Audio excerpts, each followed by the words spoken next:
the same thing, but we don't. When are we gonna talk openly about what we're doing?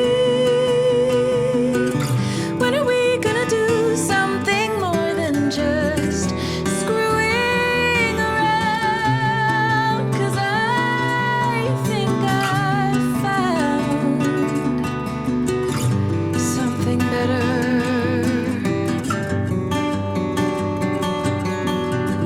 It's a big bad idea in my head, oh my dear.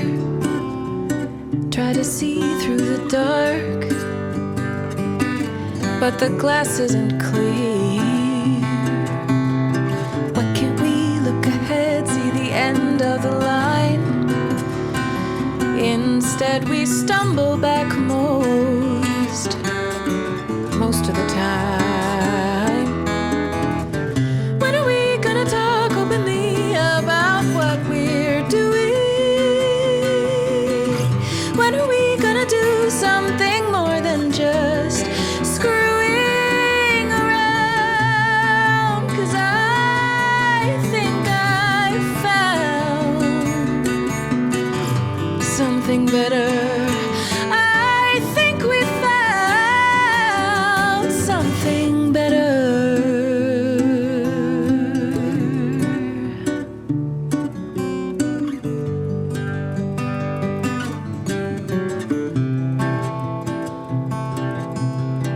I come in the front door and you go out the back.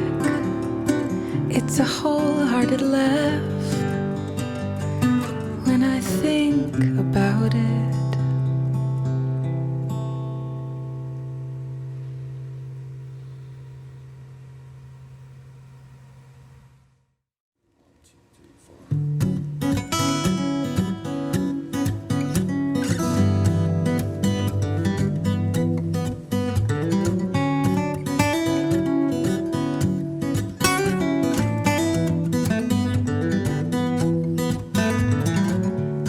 Buying singles at the Woodbine, dancing in a grapevine, taking boys that are not mine.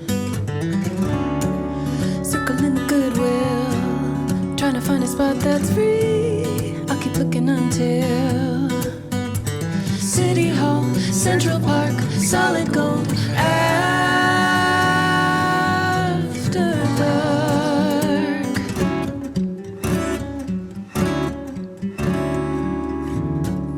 running every stop sign, trying to make the garbage hill climb. Red wine by the riverside. Cross the bridge when we get there. Maybe climb the fire escape. Anything to get away. City Hall, Central Park, solid gold.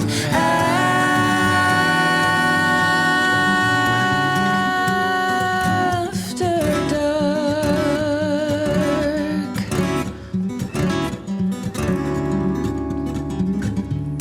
playing chicken on Sherbrooke. Maybe hit a karaoke bar. We don't have to go too far. Don't you know this is faux fur?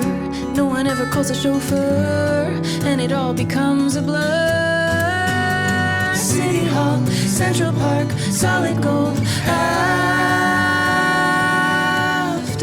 dark, City Hall, Central Park, solid gold. After dark.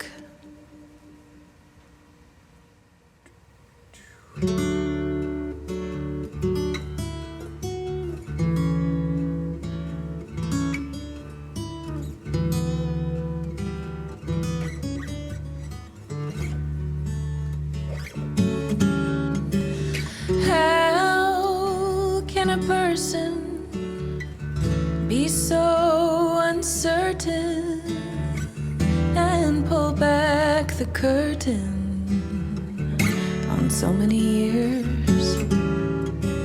Lose all my worth just by showing my hurt, like the best I can ask for is hiding my fears. What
unless you keep closing the door. Nobody loves you and leaves with no reason unless you keep closing the door.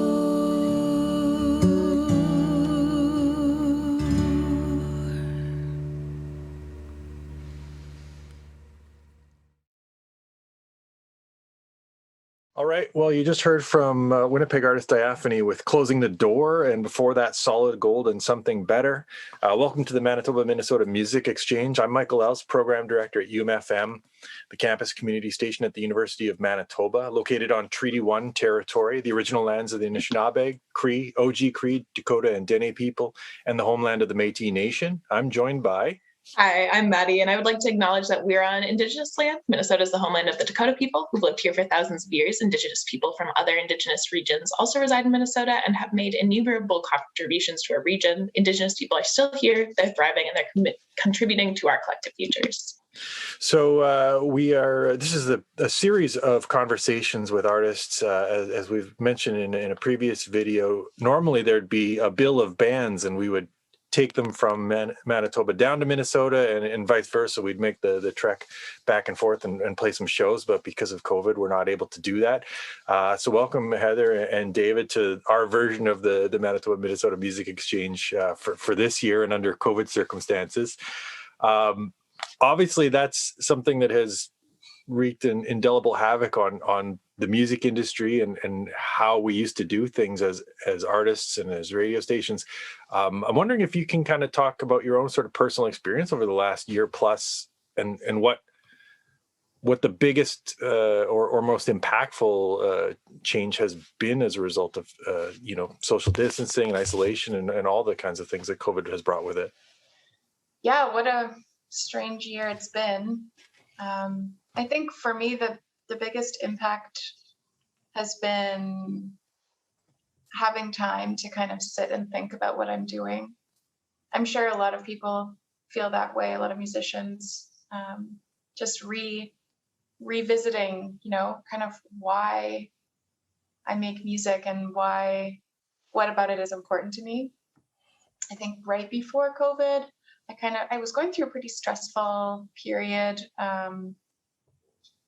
just generally dissatisfied a little bit with what I was doing and not really getting the fulfillment out of it that, it's a lot of work being in the music industry, and if the payoff isn't there emotionally and spiritually, it's really, really hard to keep going. So this year has been sad in some ways because things that I really was excited about were canceled or moved. But it's been great in other ways, because it gave me a chance to kind of reset myself and reset my priorities. I think the idea of money and music together is something that I've always struggled with. And now I'm kind of on the path of music as an art practice, and the industry side of things doesn't feel as important to me. I couldn't agree more with what you say. It's been, kind of a bomb blast right at the heart of kind of that sensitive, fragile, delicate place where you are courageous enough to, hope to live by your expression and by what you make, and those are just in the best year, the best days of the best year. Those are really fragile lifelines, so my experience with COVID has been on March 26th, my partner and I welcomed our first child into the world right at the beginning of COVID. So I had no idea just how far polarities I was going to be, we were going to be stretched in terms of like what, intimacy and joy in our home and just that incredible feeling, and then total isolation. It's been I think for a while we tried to outrun it, and I was doing virtual shows and putting benefits together and voter turnout projects. But at heart of it, it felt like we were raising the next Dalai Lama or something. We had this secret kid that no one could see and no one could talk to or hold. And I played music to him and with him every day because I wasn't on tour. So there was these silver linings. But Heather, what you said is so true. It's when when things fall apart and when there's a decimation kind of in your worldview. I mean, you really do go back to asking yourself, why do you make music in the first place? And as soon as you start putting out records and stuff, the world has demands on you, but that's not where it starts. So I think a lot of us have gone back to that place, and it's really difficult. It's difficult to hang in there. There's no middle class in music either, just like in the world. So we're all just doing the best we can. So David, having a kid very early into this, typically it really does take like a social network, a group of people, or, the village, as the, apocryphal saying goes, to raise a child, and to have to do that without that support system. What kind of impact did that have on you and your partner, and how you kind of went about things? That's a good question, because if you can hold on to one thing, we've kept funneling whatever optimism, hopefulness, cheerfulness, and joy we had went straight to Billy, this little boy. But I think over the course of the months, doing it alone took a really heavy toll psychologically on us. I wasn't really writing. I wasn't seeing friends. The idea, I've always, as a musician, I've considered my greatest resource to be the people that I know and love, my family and friends. A lot of musicians aren't rich in money, but we have these tremendous relationships all over the place. And that was just a void. I couldn't access as many Zooms or phone calls. So I really had to hunker in. And then now it's just a time of admitting how difficult that was, and kind of retraining the mind and the muscles to be engaged in the world. And I've let people hold him for the first time. I mean, that's nuts. That wasn't supposed to go that way. You mentioned singing to Billy, that was something that you did. Was that like a purposeful thing to kind of keep engaged with music, or was that just simply like a coping mechanism as a parent to try to soothe the child, or a little of both? I think it was, that's, it's so natural. It didn't feel like there was anything intentional about it. We just hit the ground with songs after songs after songs, I made playlists for the hospital and stuff. And I mean, what Heather said is so true. It's almost a spiritual practice, and finding your foothold spiritually in a world that's full on chaos.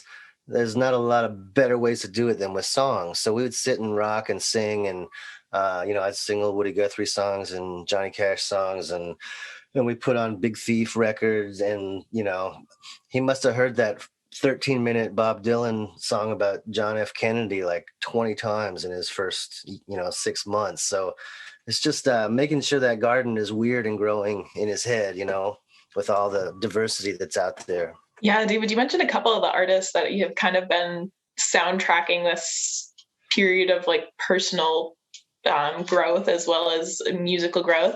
What was kind of on that hospital playlist, and extending it to Heather in the conversation too? What has been something that you've clung to and been inspired by musically over the past year? I would be curious, Heather, what, how you'd answer that question. I think there's been some new records that have come out. I'm a big fan of The Weather Station. I love that new record. I think it's powerful. But really, my kind of wheelhouse is digging really far deep into, lullabies. I have so many powwow songs, that translate from indigenous languages to English, and the drumming and singing, for my son, he just absolutely loved it, so some of it had to do with that ancient art of digging into American folk song and rocking a baby to sleep on the porch by, singing about dead flowers and things like that, murder ballads, weird stuff, like keeping it weird. Nice. Yeah, for me, I think there were a few new albums that came out in the last year or two. I think Caroline Polachek, the Rina Sawayama album, Courtney Marie Andrews' new album is just amazing. Those kind of stick out to me as the things that I listen to over and over. That, and I think I spent a lot of time kind of getting back to what I listened to as a kid. To go back to what you're saying, David, all the things that inspired me that my dad listened to, lots of folk music, lots of blues, lots of Leonard Cohen,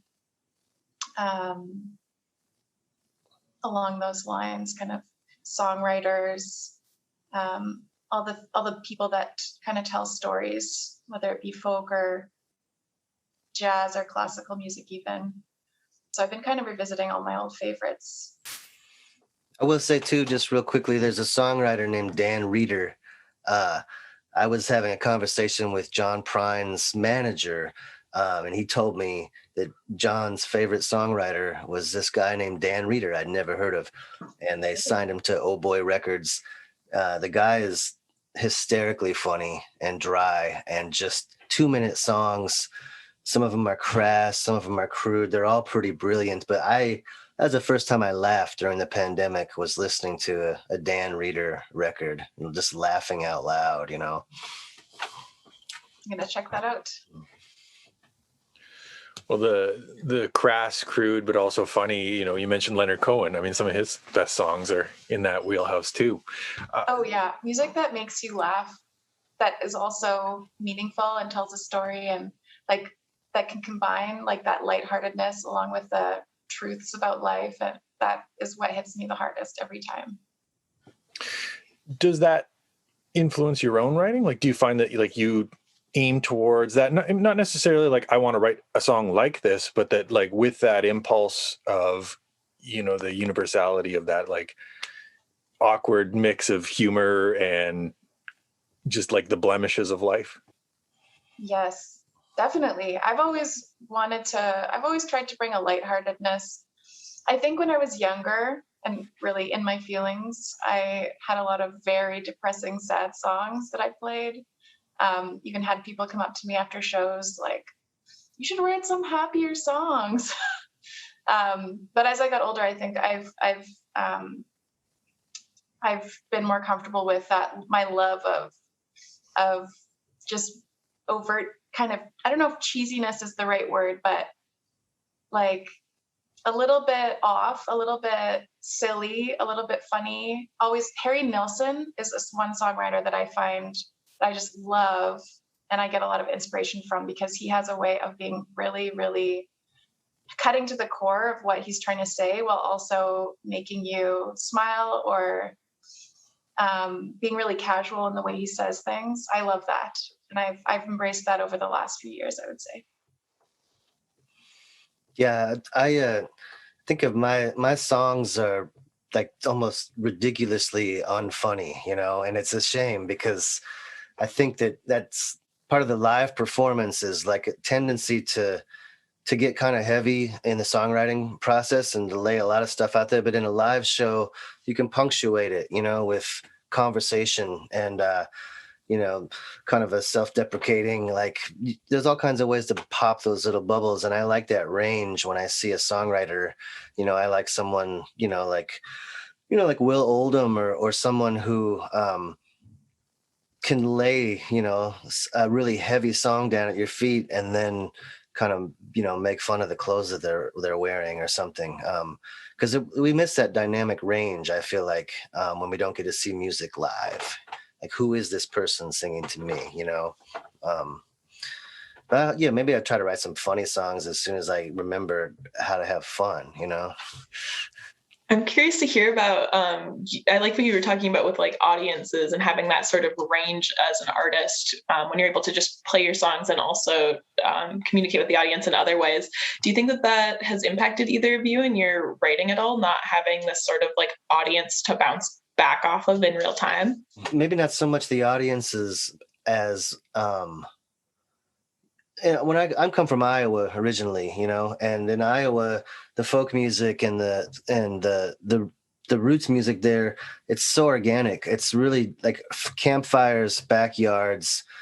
There's no really pretense even between the professional touring musicians, to just pulling out guitars and banjos and playing, actually playing together, trading songs. So I miss those kind of things, not getting together, like sitting down across from someone and having you play something they just wrote. That's like, without that, it's almost like you practicing a foreign language with no foreign language speakers. I don't think I had that culture growing up, except within my own family. My dad and I would play together all the time, but a lot of what I like, Diaphanie started, and the first song was released in like last August. So I've never had an audience with this project, which is really strange. Actually, I have my first show this coming August, hopefully, fingers crossed.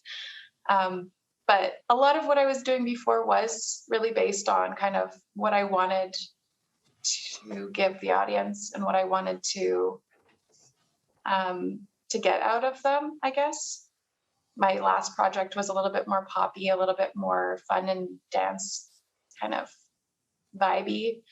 And I think, there's been a definite shift in how I'm writing during the pandemic because it's all remote. My two guys that I write with right now are acoustic guitar players, which is not something that I've done recently. And that's really exciting to change things up and not have a specific goal in mind, just to kind of do something creative for the sake of it. But it'll be really interesting to see what happens when there is a show. I feel like this way for me has been great because now that I have all these songs, I can kind of craft. That's kind of my style, is to kind of craft what I'm going to do live and be really deliberate about it. So I'm excited to see what this change in direction does. So when you say craft what you do live, Heather, are you talking about, like a through line for the set list, or are you talking like, do you have like a story or a journey that you're hoping to achieve within like a live performance? Like, how do you kind of picture that in your head? Well, I got a theater degree, so I think a lot about dramaturgy and kind of what the through line of the show is, and also what the story of, because Diaphanie isn't 100% Heather. It's part of me, and it's the part that I want to show to the public, right? So I think a lot about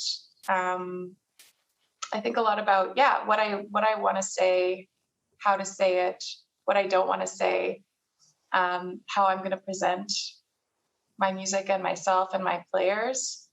I think of it kind of in a multidisciplinary way, because I never want to just throw my songs out there and let that be it. I like the idea of having an experience from the beginning to the end that kind of takes into account every aspect that the audience is going to see. I mean, I think just to answer the same question is, I tend to be, pretty intentional about leaving a lot of space for spontaneity and improvisation. I don't really write set lists anymore. It's almost, it's not like you're not planning, a show, but I guess, thriving around collaboration. I guess that I feel like there's so many bands and so many artists are really good at walking kind of a well-established, well-produced, kind of planned out thing. And my inclination is to kind of and loosen up all those bolts, so that maybe a wheel falls off here or there, or maybe something gets attempted that is not come out the way you want, but there's more happy surprises than there are accidents, if you don't plan everything. So I've missed that part of the performance. My new record has, I started it in Tucson, Arizona, and we had about 25 or 30 guest musicians through the doors. And then when I got home, I sent it out in quarantine to a lot of artists, friends of mine. So I might never get to play that record with the people who made it. But here and there we get to do that. And that's the spontaneity of, like, I have a show tonight, believe it or not. I'm going to head up to Duluth actually and play an outdoor show with one of my favorite guitar players. We haven't hardly seen each other in 15 months, but I know it's going to be fine, even though we won't play a note until we're on a little stage together, and that's, I guess I kind of thrive on that. I like that aspect of it. It makes me so happy to hear that you're playing a show. The idea of hearing that people are playing shows yet, even though I haven't ventured out to one yet, is so just reassuring. It feels like we're kind of getting back to a place where we can see each other a little bit. So that's great news. When you were talking a little bit about collaboration, both of you kind of mentioned that Heather, you're playing with like 2 acoustic guitar players, and David, you had all of those guests on the record. Do you think your perspective on collaboration has shifted over the past year? Now that we kind of have no physical bounds on who we can work with, but it's a little bit harder through a screen. What does that look like for you? Collaboration has always been something that's difficult for me. I really love to be in control of everything, to my detriment, I think. And I have a really hard time. Like, I love to write songs. I love to write lyrics and melodies, and I do enjoy writing the musical side, but I think my strength is in music and lyrics rather than like the backing track and chords and things like that. So this has been amazing, like this last year, for collaboration for me, because it's all remote, and I love writing by myself in my little studio with a track that someone sent me, that's someone else's idea, that I can kind of just put my own little stamp on and experiment with. I don't feel as free doing that in the room with people. So I find that this time has kind of, and I had never tried that before. So it's actually been a revelation for me in terms of co-writing, because it's wild. Every time I get into a room with someone, my brain just goes blank, and my ideas like need time to percolate and for me to think about what we're working on. And this way of writing, doing it remotely and trading tracks back and forth, has been just such a surprise that it works so well. But it feels like a miracle. It's amazing. I love doing it this way, and I think I see that continuing even after the pandemic. And yeah, it's been really cool to reach out to people that maybe I normally wouldn't have gotten together in a room with, but are willing to part with like a little 2-minute thing that they worked on for me to kind of just practice my flexing that muscle. So that's been what's exciting about collaboration right now for me. I mean, I that's, as much as I love the spontaneity of things, I'm with you on that, Heather. Like, I like my songs are, most of them, written in quiet, empty little rooms with just myself. And in that inception stage, it stays pretty close to home. But after that, I think, with the pandemic, like, I don't want to really make records without being face to face with people. I absolutely love, the physical body language, eye contact, interaction of being in a studio, with people, or in a room. So I think while there is so much to take from it, it just makes me miss, it's like seeing a picture of the Grand Canyon versus going there. Like, I think I'm technologically challenged. Like, my co-writer up here in this office is like this dude, like, I don't have fancy microphones. I have a bunch of old relics from my family, and so. But I think there's the new ways of doing the old process of let's work on something together. Like I think those are beautiful. I like it when it comes out, to be something that involves people I love to work with, and it's a lonely journey anyway, and the internet's a lonely place. So however we can connect is good. David, you mentioned, quiet rooms by yourself as being kind of the genesis of songs. I mean, we've had, 15 plus months of quiet rooms by ourselves. Have you? You must not have a 1-year-old. Oh no, I'm being a little facetious because I I'm have just kidding. I have 4 kids, and Oh wow. they're currently watching a show so that I can tape this in the other room. For sure. But in terms of I feel like we've been a lot more in our own heads over the last year plus, right? Like just by virtue of being distanced from the normal kind of conversations we'd have, right? Like I certainly have had lots of conversations with my partner and my kids, but a lot of the kind of interaction I would have with other people, it's just kind of a little weird on Zoom. So it's not like you're signing up to do that with your buddies all the time. Right. Have you found that you're thinking different thoughts or writing different songs because you've been much more in your own heads over this last year?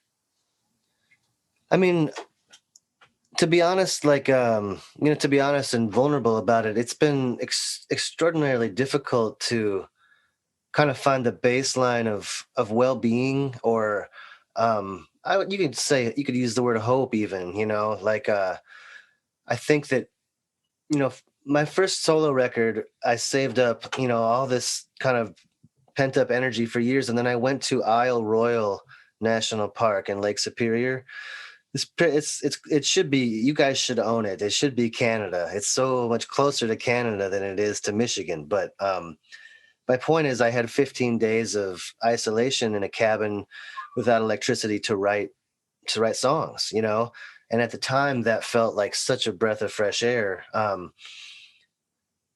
Pandemic quarantine doesn't feel like that. I think maybe the fears and the insecurities of becoming a new parent and losing your job,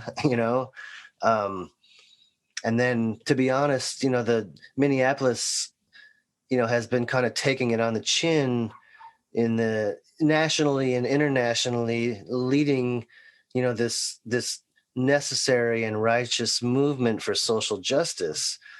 But what that does too, and you have a baby in a crib, is it looks like, chaos, and it can be frightening, and you want the change to be, to come from the right place. And I was, in a normal year, I would have been out at the protests and the rallies, whether, for Black Lives Matter or for the pipeline protests. But being on the sidelines with your kid and just that protective feeling has really made it hard to write. But I concur that being in our heads is the understatement, of the year to me.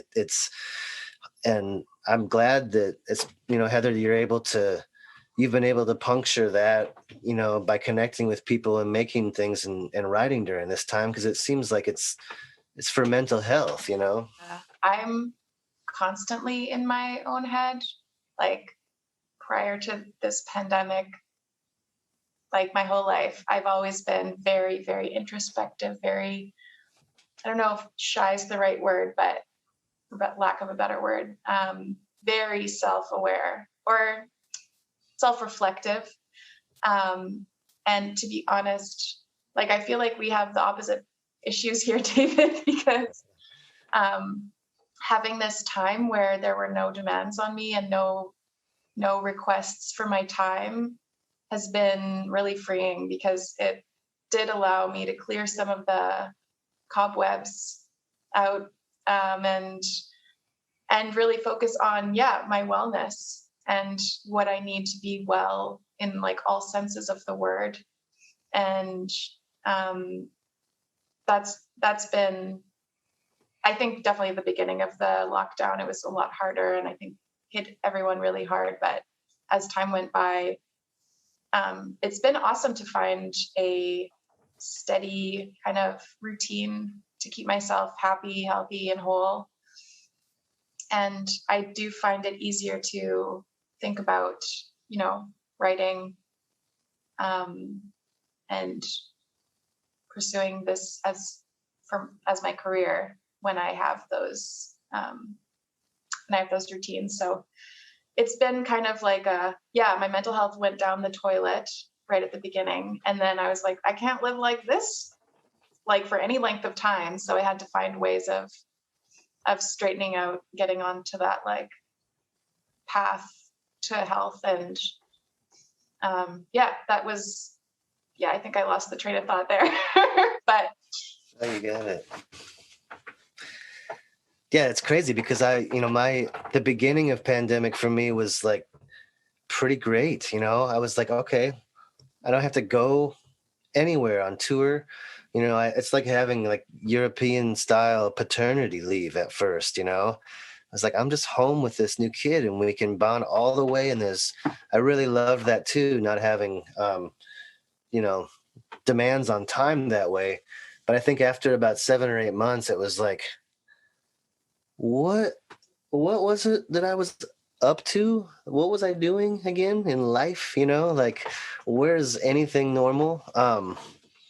You talk about Anishinaabe land, which we all are on, and I had my good friend is a folk singer, an indigenous singer named Annie Humphrey, and I've had such support and love from my Native friends who, for whom family is everything.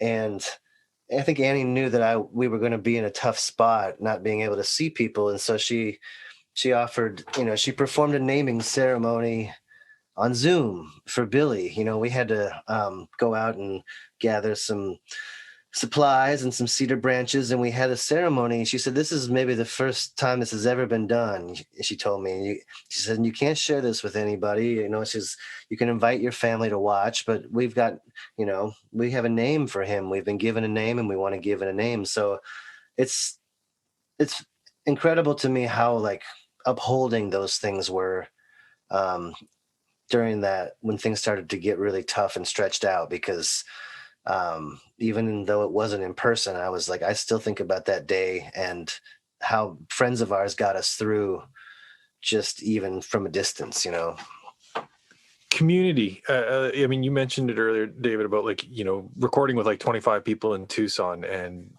wanting to kind of get back, that like, you don't see yourself, doing it virtually, that you want to look at someone across the studio and kind of like nod your head, like, yeah, we've got this song or something.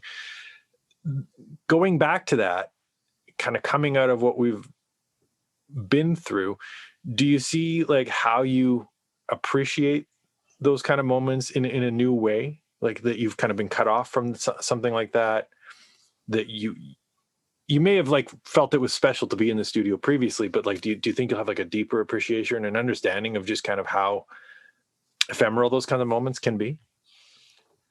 I mean, absolutely. I think, Heather, the way you describe your process, that there's so much beauty in to me in what you said. I think it's true as an artist, you need to create a habitat, it's like sort of a natural, healthy habitat of rituals and vows and practices for the day. And like, I think, a lot of my friends are vaccinated now. So in other words, a couple of days ago, I actually took my son and I handed him over to one of my best friends. I said, hold him now. I wouldn't take anything like that for granted probably ever again, not to be too dramatic about it, but I think just seeing friends, just getting to play tonight. Like, I think there is a practice out of like, how do I extend this appreciation for intimacy that I feel right now? How do I extend it into my whole life? How do I not take for granted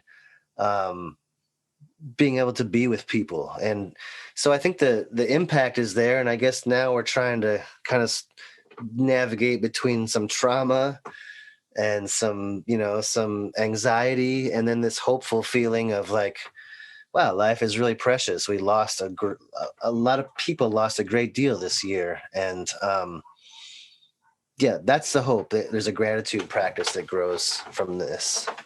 Maybe Heather, for you then. So, I mean, talking about, you've found a process that works for you as a result of kind of the sharing of files and the taking of, like, it gave you that space and time you needed to kind of reflect on your music as you were creating it. But coming out of this, like, do you think that this is something that you'll carry forward in terms of trying to make sure that you create that time and space in any sort of collaborative or creative atmosphere you find yourself in, because it worked for you from, like, an emotional or spiritual kind of way? Absolutely. I think the whole process of going through this like deep, dark time, and kind of clawing my way out of it, as many people have had to do, just without any, at the beginning of the year, at the beginning of the pandemic, I had two like really traumatic things happen. My apartment that I was living in got bed bugs, and I had to move all my possessions without access to a car or anyone to help me. And the other thing was that my cat, who had been my companion for like 17 years, passed away. So that all happened within like 2 months of the pandemic starting. And having no access to, or very little, minimal access to my normal support systems, and all the things that I would have normally done and returned to in times like this, and I felt a little bit very alone, a little bit abandoned, although nobody could really help. Nobody could do anything really. And it kind of made me realize that, I can't be alone all the time. I can't be, I think before the pandemic, a lot of the things that I liked being alone. I still like being alone. I still love it, but it really made me take stock of, like the blessings that I have that I wasn't really taking into account or enjoying properly. Or, like I tell my friends and my family everything I'm feeling, whether it's good or bad now. And I'm not afraid to, speak up for myself anymore, I think, because I've realized in the last year that no one else is really going to do it for me I'm the only one who can meet my needs. But at the same time, I need other people there. And like, there's all these different things that like I could close, sort of relates to my song, Closing the Door. It's about making sure that you're open to love in every form, and including like experiences and relationships and exercise and like all these things that make you happy and make you feel like whole. I feel like I learned, and I will continue to, take this into the future, just like the idea of balance and appreciating what I have.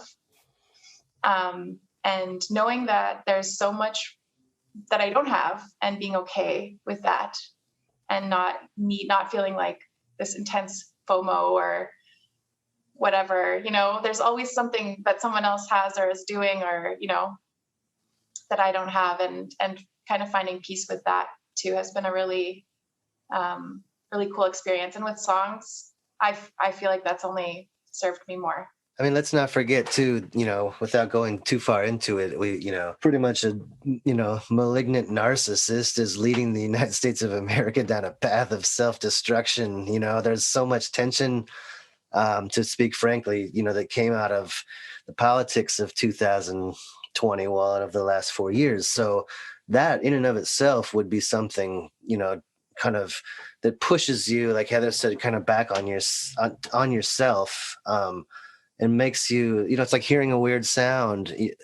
That's the first indication that you might need some self-care. It's like what you want to do is get quiet, right? And pay attention to those needs. And it wasn't easy to do when, you have insane tyrants in positions of power, shouting at you from across their Twitter account every day. So there's a lot of psychic ground that we're getting back for the first time, in a long time. And hopefully we've refined what our priorities are a little bit. This, like you were saying, Heather, and it's okay to not be doing all right. Like you said, you tell your friends and family what's going on. I've been doing that too. It's like someone said, "What's happening today?" I'd be like, "Well, we got a little anxiety. We got some depression. We've got a little fear of financial future. Like this is what it is. How are you? So I hope that's something that comes out of this too. Honesty.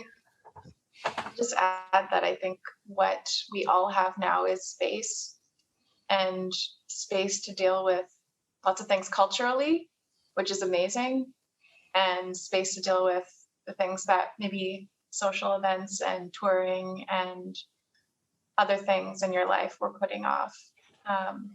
It's like a time of great devastation, but also a time of great healing, I think. Speaking of space, Heather and David, I want to thank you both for sharing this space as part of the Manitoba-Minnesota Music Exchange. I think this is a conversation that we wouldn't have had if we were, driving up and down from Minneapolis to Winnipeg and just playing some shows. And I think, coming out of this year, these are important conversations to be had. I belong to like a men's emotional support group, and we're not allowed to say I'm doing all right or good. Those are not, deep enough things. We have to fully express, how we're feeling. And I appreciate, David, you talking about like itemizing, I'm feeling a little anxious about this. I have, this insecurity. And so voicing those things, I think is only a good thing, admitting that you're feeling them. And then also, I think, especially because music is very often an avenue to express a lot of those things. Before we go, I do want to thank our sponsors for the Manitoba-Minnesota Music Exchange, Factor, the Manitoba Film and Music, the Government of Manitoba, the Minnesota Legacy Amendments Arts and Cultural Heritage Fund. They've all contributed to making what is the online Manitoba-Minnesota Music Exchange this year. And Maddie, I know you've got the lineup of what we're going to hear next. Yeah, thank you again to Heather and David. It was really beautiful to hear you guys open up about your experiences, and both had such beautiful introspections on a year that I think definitely needs them. And so it's been great to have this conversation with you guys today. Thank you for having us. Yeah, we're going to hear a couple songs from David coming up next. We're going to start with Gambler's Darms. We're also going to hear Land of Room Enough, Time Enough, and we're going to close it out with Book of Life. Hey everybody, my name is David Huckfelt. I want to welcome you to the Midwest Music Exchange with the current and Manitoba music. I'm coming to you live from here in Minneapolis, and I'd like to play you a new song from my new record. The record's called Room Enough, Time Enough, and this song is kind of a study in how to be skillful with chaos and how not to get killed or captured. It's called The Gambler's Dharma.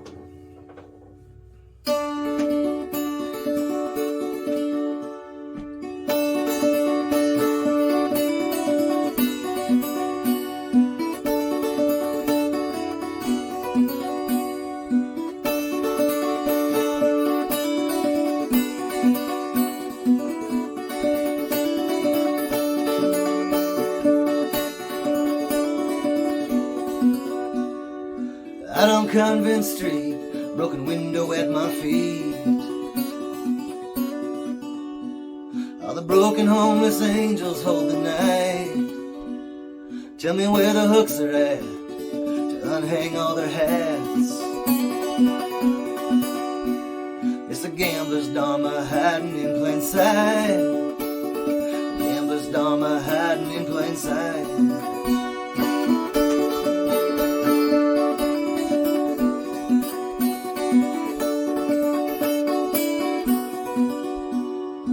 Early in the morning, when your medicine is strong, and the 4 directions nail you to the dawn. Walk out of doors alone, your secret written on a stone. It's a short time here, but a very long time gone. A short time here, but a very long time gone.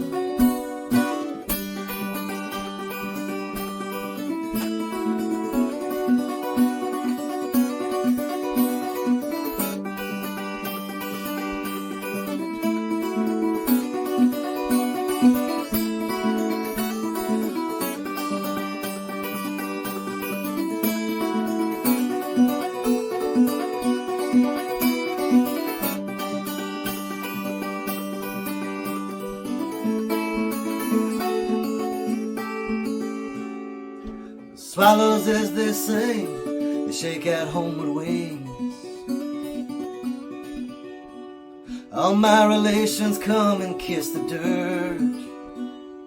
The one thing you must do, the heart knows that it's true.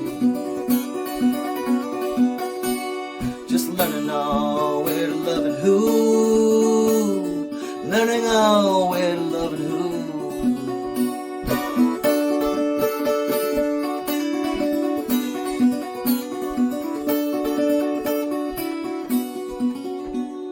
Concerning what may come, concerning what may go. Even when our shadows don't fit us right, from now and for all time, I trade you yours for mine. Now play my gambler's Dharma hand with you. Play my gambler's Dharma hand with you. My gambler's Dharma hand with you, oh baby. Play my gambler's Dharma hand with you.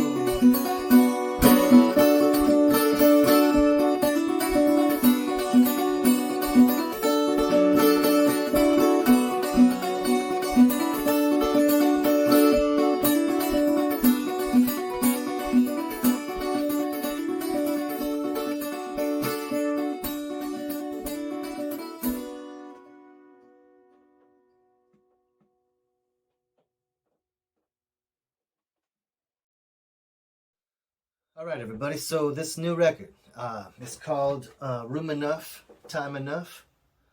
And the artwork for this record was done by a friend of mine, a tremendous indigenous artist, a muralist named Cheyenne Randall. And I think if I had any goal for this record, it was to find common ground. I don't really know anybody who has enough room and enough time, at least in 2020. And now in 2021, the year was a battering ram. And when you squeeze people, they have a hard time. We have a hard time being kind to each other and kind to ourselves. So what I wanted to do is make a little space in this tumultuous time to stretch out our imagination and consciousness. And that's what this song is about. This is the title track to the record. This is called The Land of Room Enough and Time Enough.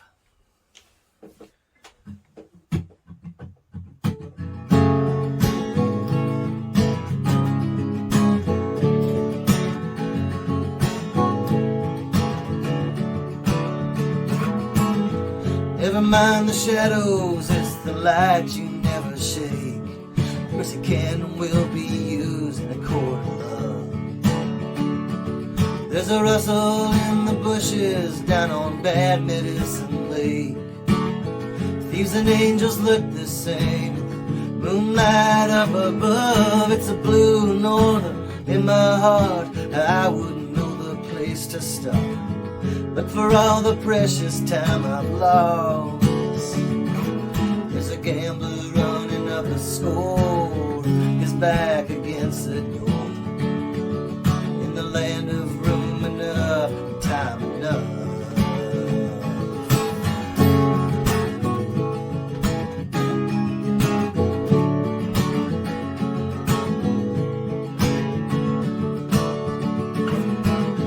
Desert wind, she smells like rain. The prison yard, you walk your pain. Let's keep the lamp oil burning all through the night. Let me in on your secret in the dark. Thin the veil, hide the spark. I set my watch on fire to make it right.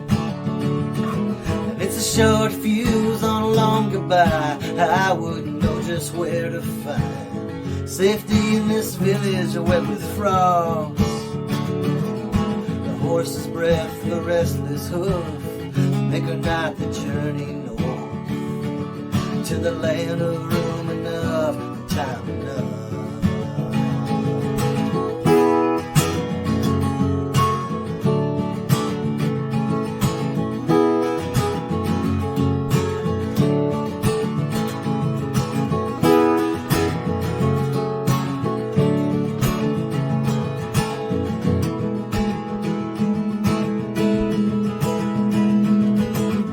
Across the universe unknown, what child is this to our new home? What spirit travel coming all through the night?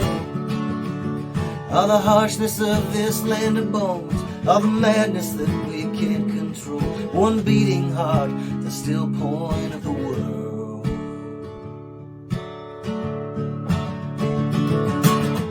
Even so the breath, the kiss, even so the tremble, the swing, the miss, even so the wreckage on the high seas of the heart. Nothing matters less, you know, than guns and money, oil and gold. The diamond mine just locks from the inside. And the river freezes, the sun it thaws. I'd know it anywhere I saw your black dirt courage in times so rough. I meet you any given spot, closer, far away, matters not. In the land of room enough and time enough.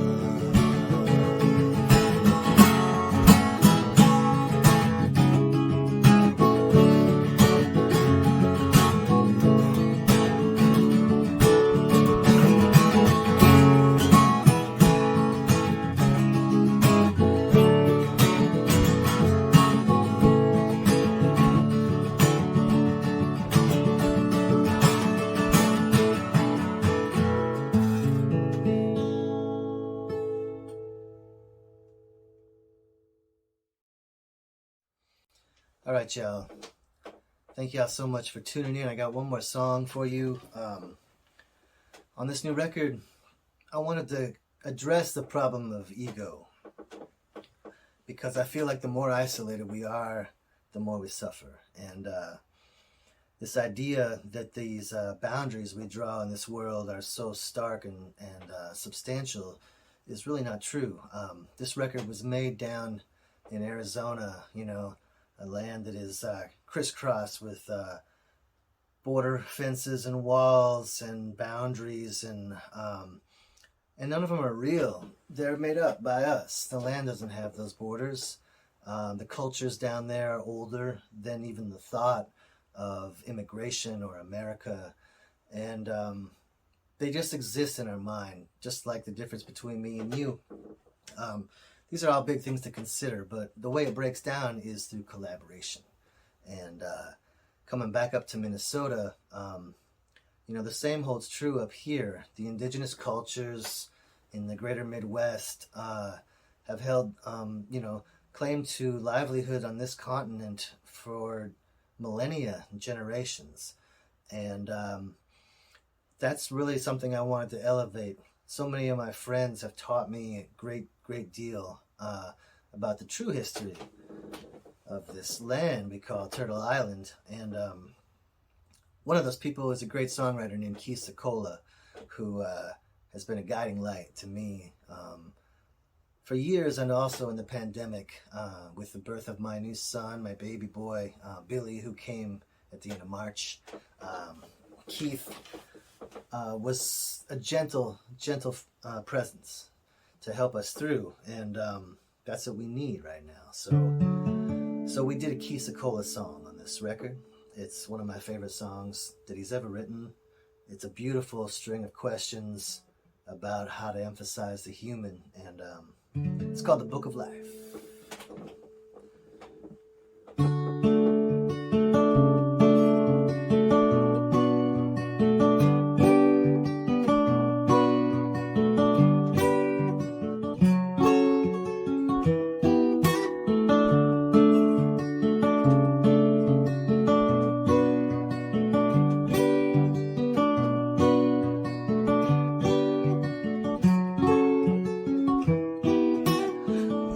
are we going? Why are we leaving? Why do we suffer? What is the meaning? How do we live by? Who would you die for? What would you cry for? Is it all real? Do we have free will? What are the numbers? What is your passion? Why are you grateful? What makes you happy? What gives you courage? What does your heart say? Everything's a miracle. The answer's in the book of life. The answer's in the book of life.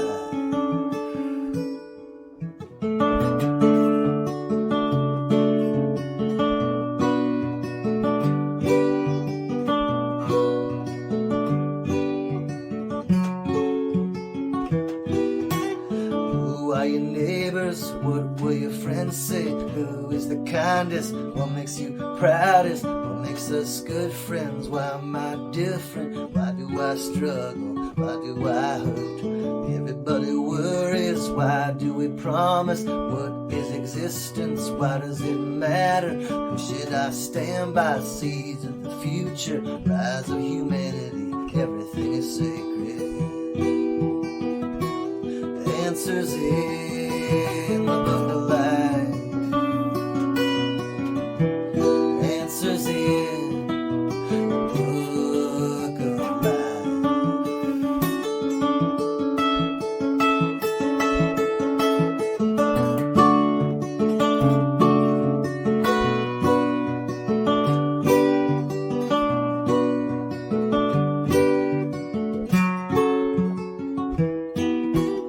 Don't get excited. Be conscientious. Who do I run to? What do I stand for? Who should I play for? What should I pay for? What makes it all worthwhile? How do I see? How do I hear it? How do I move it? When I get near it, how do I get through it? Everything's amazing, everything's wonderful. Life's full of sadness. Love is the answer. The answer's in the book of life. The answer's in the book of life.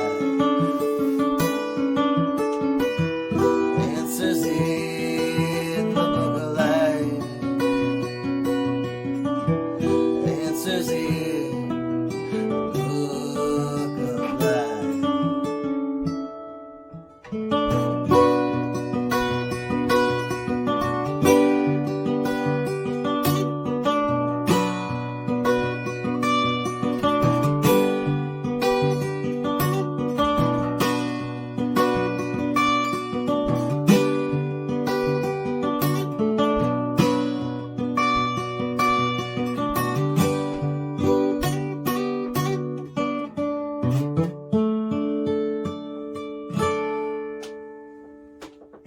Thank you so much.